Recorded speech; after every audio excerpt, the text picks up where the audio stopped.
Un cordial saludo. Bien, los espíritus encarcelados, a los que dice este texto de la primera de Pedro, que va a predicar Jesucristo, esos espíritus encarcelados, pues son las almas de los difuntos, que son ejemplo de la humanidad incrédula, obstinada, que había resistido la predicación de Noé.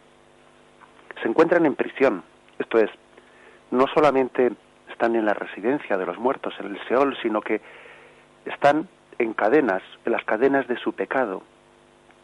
La prisión, esa imagen de la prisión implica pues que no se encuentran simplemente en una situación de espera, sino con una cierta punición, o nosotros diríamos desde nuestra perspectiva ya del Nuevo Testamento, ¿no? Sabiendo lo que es el purgatorio, pues se están purificando, se están en una punición, en una purificación. Tal como se describe, su destino contrasta con el de las 8 personas que se salvaron del agua, pues en el arca, ¿no? Con los contemporáneos del diluvio. Desde nuestra perspectiva, esos 8 que fueron salvados serían aquellas almas de los que directamente recibieron la gloria de la salvación, sin necesidad de la purificación, de la punición, sin necesidad del purgatorio. Así pues, los espíritus encarcelados son las almas que en el momento en que Cristo se dirige hacia ellos, parecen estar todavía bajo el dominio de su culpabilidad. Hasta que Cristo les libera, están bajo el dominio de su culpabilidad. Ayer ya explicamos de cómo, bueno, pues todavía en el Antiguo Testamento no han llegado a tener, hay una revelación paulatina, todavía no han llegado en el Antiguo Testamento a tener la claridad, ¿no?, que recibimos desde la revelación de Cristo para entender esa distinción de cielo, infierno, purgatorio, pero poco a poco van avanzando hacia ello. Y ese Seol, lugar de los muertos, porque en un principio se entendía como una especie de lugar común de justos y de pecadores, poco a poco se va entendiendo que dentro del Seol hay un lugar de los que tienen la esperanza, lugar de los justos, lugar también de los pecadores. Parece como que se va distinguiendo distintos estados dentro del lugar de los muertos. Fijaros que hay otro término misterioso en este texto de la primera carta de Pedro que hay que desentrañar un poco, ¿no? Cristo, el alma de Cristo separada del cuerpo, ¿no? Porque el cuerpo de Cristo está en el sepulcro, y ese alma de Cristo, el alma humana, la que está lógicamente la persona del Verbo unida a él, va a predicar, ¿no?, a los espíritus encarcelados del Antiguo Testamento. Va a predicar. ¿Pero qué significa la palabra predicar? Porque claro, aquí tenemos una cuestión que tiene su importancia. Va a predicar. Porque la palabra predicar, entendida así un poco literalmente, podría parecer que implica una proclamación de la salvación capaz de suscitar conversiones o nueva cerrazón. Porque uno podría decir, bueno, ¿qué significa? Que Cristo dio como una nueva oportunidad a los del Antiguo Testamento, que Noé les predicó, y aquellos del Antiguo Testamento pues se cerraron a la predicación de Noé. Y ahora va Cristo en el descenso al lugar de los infiernos y vuelve a hacer otra predicación y les da otra ocasión de convertirse o no convertirse. ¿Es esta explicación correcta? ¿Se puede entender así la palabra predicar? Pues la respuesta es muy clara, no. Así no se puede entender la palabra predicar. Hubo, especialmente a la manera de entender esto, es muy importante que veamos cómo ha sido entendido esto en el seno de la Iglesia. Los santos padres de la Iglesia, ¿cómo interpretaron esto? El catecismo de la Iglesia Católica, la fe de la Iglesia Católica, el credo de la Iglesia Católica, está basado en la Sagrada Escritura tal y como ha sido interpretada pues desde el primer momento por los santos padres, por la tradición y por los concilios de la Iglesia, etcétera. ¿Cuál fue la forma en la que fue entendido eso de que Cristo fue a predicar? Pues San Irineo recordó que la idea de la conversión tiene que tener un sentido metafórico, porque no puede ser posible que exista una especie de cambio de opción después de la muerte. Sabemos que en la muerte acaba la capacidad de conversión del hombre. Sabemos que la muerte fija definitivamente la opción del hombre de apertura o de cerrazón ante la gracia de Dios.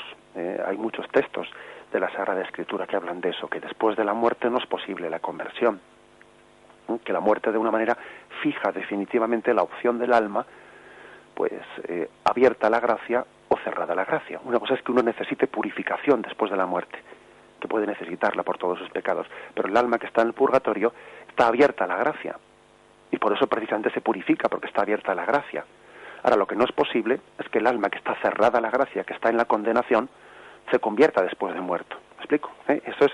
Hay muchos textos de la Sagrada Escritura que nos hablan de esto, de cómo tras la muerte no existe esa posibilidad de conversión. Por ejemplo, ¿no? Cito algunos. Lucas 12, 58, 59. Cuando vayas con tu adversario al magistrado, procura por el camino arreglarte con él. No sea que te arrastre ante el juez y el juez te entrega al alguacil y el alguacil te meta en la cárcel.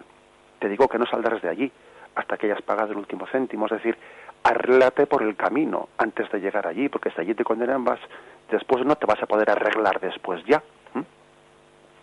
O Mateo 25, 11, 13, esa parábola de las 5 vírgenes necias y las 5 sensatas. Las 5 vírgenes necias pues no acumularon el aceite y cuando llegó el esposo pues no estaban preparadas para su entrada. Entró el esposo con las 5 vírgenes que tenían las lámparas encendidas, se cerró la puerta. Más tarde llegaron las otras vírgenes diciendo: Señor, Señor, ábrenos. Pero él respondió: en verdad os digo que no os conozco. Por tanto, velad y orad. Es decir, tenemos, primero por revelación, ¿no? Y también incluso por la conciencia de entender que la condenación es una opción libre del hombre delante de Dios, y esa opción, la capacidad de opción del hombre, queda fijada en el momento de la muerte. Bien, por lo tanto, no se puede entender la palabra o el versículo que fue a predicar, ese término fue a predicar, en el sentido que podía entenderse incorrectamente de que fue a dar otra nueva posibilidad de conversión después de la muerte, que eso es contradictorio con la propia Sagrada Escritura.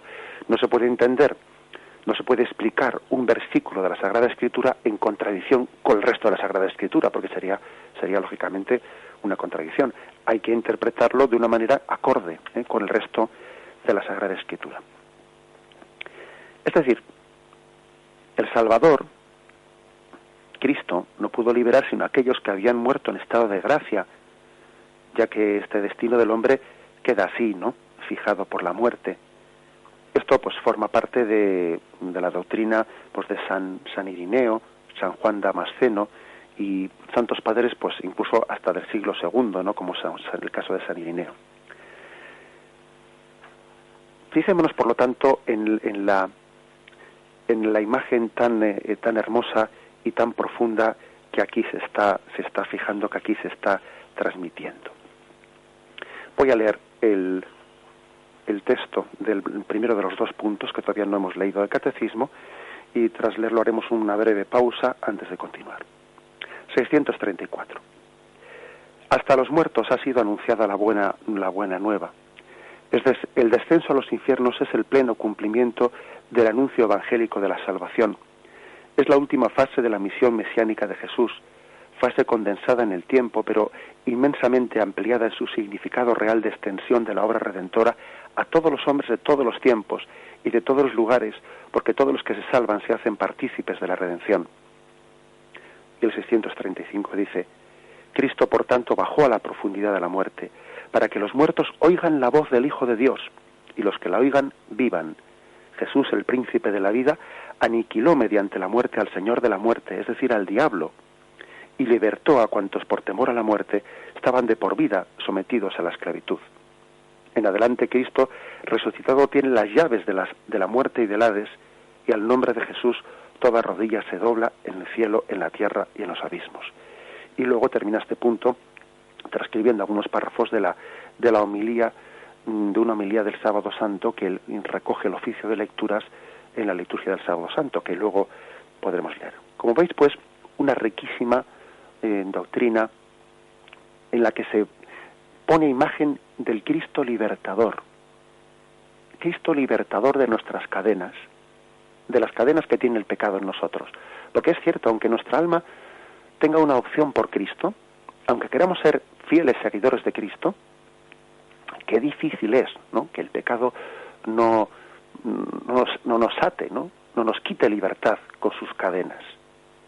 Y esta imagen de Cristo que desciende al hogar de los muertos es una imagen del Cristo libertador que rompe las cadenas, las rescata. las rescata. ¿Os acordáis de cómo en la historia de la Iglesia ha existido también hasta la vocación? ¿Qué vocaciones tan hermosas ha suscitado Dios, no? La vocación de ser redentor de cautivos, ¿no? Que tenían los padres mercedarios, redentor de cautivos. Esos mercedarios que iban a tierra de moros y allí rescataban a los cautivos, a los cristianos que estaban allí cautivos en cadenas, ¿no? Esta especie de vocación suscitada en aquellos momentos, ¿no? Esta vocación es la que profundamente Cristo tiene con nosotros. Él es redentor de cautivos, libertador de todas aquellas almas que están, sí, con un alma abierta a la salvación, pero también encadenados en cierto sentido por todos esos pecados. Nosotros tenemos la gracia de entender lo que es el misterio también del purgatorio desde este momento. Es lo que para nosotros sería el purgatorio, pues esa necesidad de purificación de todas las almas del Antiguo Testamento que son salvadas por Cristo. Alabado sea Jesucristo.